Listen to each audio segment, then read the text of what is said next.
Hello, ഉമാസ് കിച്ചണിലേക്ക് എല്ലാവർക്കും സ്വാഗതം. അപ്പോൾ ഇന്ന് ഞാൻ വന്നിരിക്കുന്നത് ഒരു നത്തോലി കറിയുടെ റെസിപ്പി ആയിട്ടാണ് കേട്ടോ. അപ്പോൾ ഞാൻ 1/2 കിലോ നത്തലെടുത്തിട്ടുണ്ട്. ചില സ്ഥലത്ത് നത്തോലി, കൊഴുവ, ചൂട എന്നെല്ലാം പറയുന്നത് കേട്ടിട്ടുണ്ട്. പക്ഷേ ഇവിടെ കൂടുതലായിട്ട് വിളിക്കുന്നത് നത്തോലിയാണ് കേട്ടോ. പിന്നെ 1/2 കിലോ നത്തോലിയാണ് എടുത്തത്. അത് ഞാൻ കഴുകി വൃത്തിയാക്കി വെച്ചിട്ടുണ്ട്. പിന്നെ നമ്മൾക്ക് അതിന് വേണ്ടുന്ന മറ്റ് സാധനങ്ങൾ നോക്കാം. പിന്നെ അതിന് വേണ്ടുന്ന മസാലപ്പൊടികൾ ഞാൻ ഒരു 3 ടേബിൾ സ്പൂൺ ചുവന്ന മുളക് പൊടി എടുത്തിട്ടുണ്ട്. പിന്നെ മഞ്ഞൾപ്പൊടി 1/4 ടീസ്പൂൺ, 1 ടേബിൾ സ്പൂൺ മല്ലിപ്പൊടി, അതൊരു കൊഴുപ്പിന് വേണ്ടി എടുത്തതാണ്. പിന്നെ ഒരു 7-8 അല്ലി വെളുത്തുള്ളി, പിന്നെ അതുപോലെ തന്നെ ചെറിയ കഷ്ണം ഇഞ്ചി. പിന്നെ അതിലേക്ക് ഞാൻ 2 ചെറിയ തക്കാളി എടുത്തിട്ടുണ്ട്. നല്ല പഴുത്ത തക്കാളിയാണ് എടുത്തത് കേട്ടോ. പിന്നെ വേണ്ടുന്നത് 2 പച്ചമുളക് ചെറുതായി അരിഞ്ഞത്, പിന്നെ ചെറിയ ഉള്ളി ഒരു 10-25 ചെറിയ ഉള്ളിയാണ് എടുത്തത്. അപ്പോൾ നമ്മൾക്ക് ഇതിൽ വലിയ ഉള്ളി എടുക്കാം. വലിയ ഉള്ളി എടുക്കുന്നതാണെങ്കിൽ പിന്നെ ഒറ്റൊന്ന് എടുത്താൽ മതി കേട്ടോ. പിന്നെ വേണ്ടുന്നത് ഉപ്പ്, ആവശ്യത്തിനുള്ള ഉപ്പ്. ഈ ചെറിയ ഉള്ളി ഇട്ടാൽ കുറച്ചും കൂടെ ടേസ്റ്റാണ്, അതുകൊണ്ടാണ് ഞാൻ ചെറിയ ഉള്ളി ഇട്ടത്. അപ്പോൾ നിങ്ങൾക്ക് വേണമെങ്കിൽ പിന്നെ വലിയ സവാളയും കൂടെ യൂസ് ചെയ്യാം കേട്ടോ. അപ്പോൾ ഒന്ന് പറയാൻ വിട്ടുപോയിട്ടുണ്ട് കേട്ടോ. അപ്പോൾ ഞാൻ പിന്നെ ഒരു ചെറുനാരങ്ങ വലിപ്പത്തിലുള്ള പുളി വെള്ളത്തിലിട്ട് കുതിർത്തിട്ട് അതിൻ്റെ ജ്യൂസ് കൂടി എടുത്തിട്ടുണ്ട്.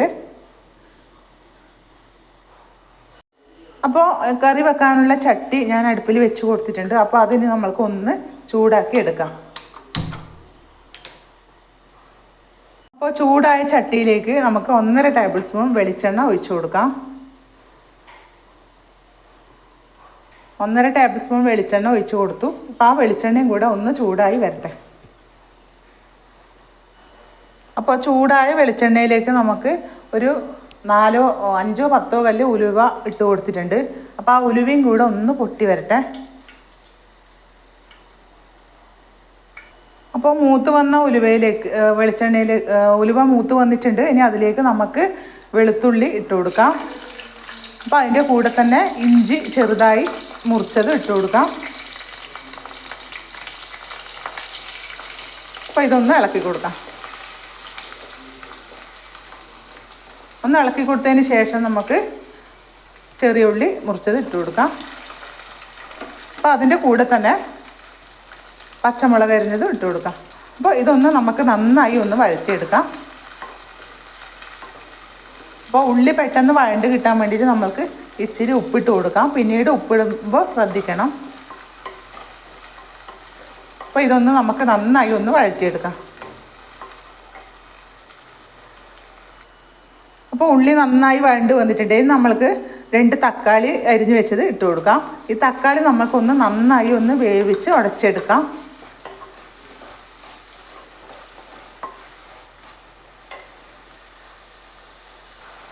അപ്പോൾ തക്കാളിയെല്ലാം നന്നായി വെന്തുടഞ്ഞ് വന്നിട്ടുണ്ട്. ഇനി നമ്മൾക്ക് അതിലേക്ക് തീ കുറച്ച് വെച്ചതിന് ശേഷം മസാലപ്പൊടികൾ ചേർത്ത് കൊടുക്കാം.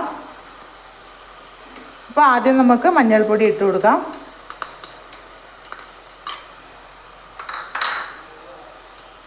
പറങ്കിപ്പൊടി, ചുവന്ന മുളക് പൊടിയാണ് ഇട്ടിരിക്കുന്നത്. അപ്പോൾ എരിവ് കൂടുതൽ വേണമെന്നുള്ളവർക്ക് കുറച്ചും കൂടെ പച്ചമുളക് എടുക്കാം കേട്ടോ. അപ്പോൾ പിന്നെ 1 ടേബിൾ സ്പൂൺ മല്ലിപ്പൊടി. അപ്പോൾ ഇനി നമ്മൾക്ക് ഇതെല്ലാം ഇതിൻ്റെ പച്ചമണം ഒന്ന് മാറുന്നത് വരെ ചെറിയ തീയിലിട്ട് തന്നെ ഇളക്കി കൊടുക്കാം.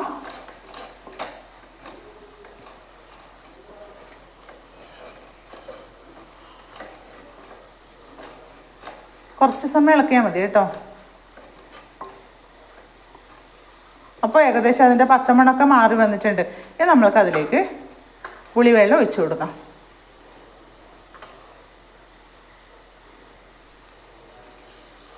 പുളിവെള്ളം ഒഴിച്ചു കൊടുത്തു. അപ്പോൾ ആവശ്യത്തിനുള്ള വെള്ളം കൂടെ നമുക്ക് അതിലേക്ക് ചേർത്ത് കൊടുക്കാം. അപ്പോൾ എത്രയാണോ നമ്മൾക്ക് ചാറ് വേണ്ടുന്നത് അതിന് കണക്കായിട്ട് നമ്മൾക്ക് വെള്ളം ഒഴിച്ചു കൊടുക്കാം. പച്ചവെള്ളം ഒഴിച്ചു കൊടുക്കരുത്, ഇളം ചൂടുള്ള വെള്ളം വേണം ഒഴിച്ചു കൊടുക്കാം കേട്ടോ. അപ്പോൾ ആവശ്യത്തിനുള്ള ഏകദേശം ഞാൻ ഒരു 3/4 കപ്പ് വെള്ളമാണ്, പുളി വെള്ളം അടക്കം 3/4 കപ്പ് വെള്ളമാണ് ഞാൻ ഒഴിച്ചു കൊടുത്തത്. അപ്പോൾ നമ്മൾക്കതിലേക്ക് ഉപ്പിട്ട് കൊടുക്കാം. അപ്പോൾ നേരത്തെ നമ്മൾ ഉള്ളിയെല്ലാം വഴറ്റുമ്പോൾ ഉപ്പിട്ട് കൊടുത്തിരുന്നല്ലോ. അപ്പോൾ ഉപ്പൊന്ന് നോക്കിയിട്ട് വേണം ഇട്ട് കൊടുക്കാൻ. അപ്പോൾ നമുക്ക് കുറച്ച് ഉപ്പിട്ട് കൊടുക്കാം.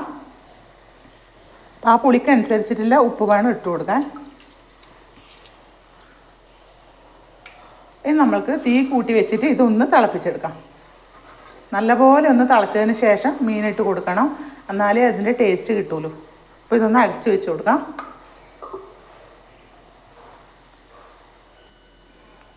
അപ്പോൾ അതിൻ്റെ ഗ്രേവി നന്നായി തിളച്ച് വന്നിട്ടുണ്ട്. നമ്മൾക്ക് അതിലേക്ക് കഴുകി വൃത്തിയാക്കി വെച്ച നത്തൽ ഇട്ട് കൊടുക്കാം. അപ്പോൾ മെല്ലനെ വേണം ഇട്ട് കൊടുക്കാൻ, കൈക്ക് തെറിക്കും. അപ്പോൾ ഇതൊക്കെ ഇട്ട് കൊടുത്തതിന് ശേഷം ഒന്നുകൂടി ഉപ്പ് നോക്കണം. ഉപ്പ് കുറവാണെങ്കിൽ ആ സമയത്ത് ഒന്ന് ഇട്ട് കൊടുക്കണം.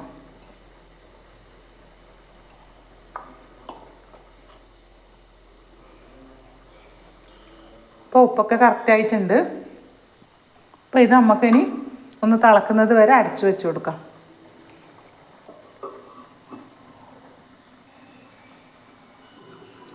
ഇപ്പോൾ മീനിൻ്റെ കഷ്ണങ്ങൾ ഇട്ട് കൊടുത്തതിന് ശേഷം നന്നായി തിളച്ച് വന്നിട്ടുണ്ട്. അപ്പോൾ ഇനി നമ്മൾക്കിത് കുറഞ്ഞ തീയിലേക്ക് ഇട്ടിട്ട് ഈ കറി ഒന്ന് റെഡിയാക്കാം. ഉപ്പും പുളിയെല്ലാം കറക്റ്റായിട്ടുണ്ട്. അപ്പോൾ ഇതിലേക്ക് നമുക്കിനി ഒരു ഫ്ലേവറിന് വേണ്ടിയിട്ട് ചതച്ച വെളുത്തുള്ളി കൂടെ ഒന്ന് ഇട്ട് കൊടുക്കാം കേട്ടോ. നല്ലൊരു ടേസ്റ്റാണത്. അപ്പോൾ ഇത് നമ്മൾക്ക് അടച്ച് വെച്ചിട്ട് ഒന്ന് കറി റെഡിയാക്കി എടുക്കാം. അപ്പോൾ നമുക്ക് കറി റെഡിയായി നോക്കാം. ആഹാ, കണ്ടില്ലേ, എണ്ണയൊക്കെ തെളിഞ്ഞ് ചാറൊക്കെ നല്ല പരുവത്തിനായി വന്നിട്ടുണ്ട്. അപ്പോൾ ഉപ്പും പുളിയൊക്കെ വളരെ കറക്റ്റാണ്. അപ്പോൾ നിങ്ങളിതൊന്ന് ട്രൈ ചെയ്ത് നോക്കിയിട്ട് ഒന്ന് ഫീഡ്ബാക്ക് പറയാൻ മറക്കരുത്. നിങ്ങളുടെ ഫ്രണ്ട്സിനും റിലേറ്റീവ്സിനും ഒക്കെ ഷെയർ ചെയ്യാൻ മറക്കരുത്. അതുപോലെ തന്നെ വീഡിയോയ്ക്ക് ലൈക്ക് ചെയ്യാനും പിന്നെ ചാനൽ സബ്സ്ക്രൈബ് ചെയ്യാത്തവർ സബ്സ്ക്രൈബ് ചെയ്യാനും മറക്കരുത്. അപ്പോൾ അടുത്ത വീഡിയോയിൽ കാണുന്നത് വരെ എല്ലാവർക്കും ബൈ.